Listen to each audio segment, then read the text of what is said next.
അമ്മ ഉറക്കം വരുന്നു, നമുക്ക് ഉറങ്ങാം. സമയം ഒരുപാടായില്ലേ. എന്നാ മോൾ ഉറങ്ങിക്കോട്ടോ.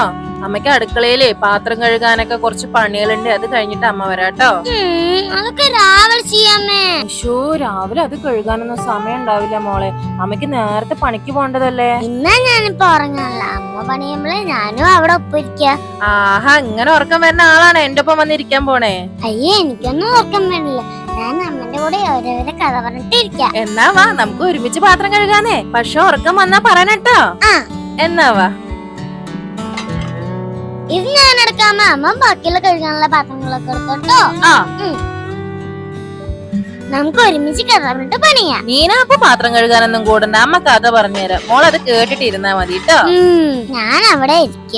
മോളുടെ ഈ ചെയറിൽ ഇരുന്നോട്ടോ. അമ്മ കാലൊടിഞ്ഞ ആട്ടുംകുട്ടീന്റെ കഥയില്ലേ, അത് പറഞ്ഞുതരോ? പറഞ്ഞുതരാട്ടോ.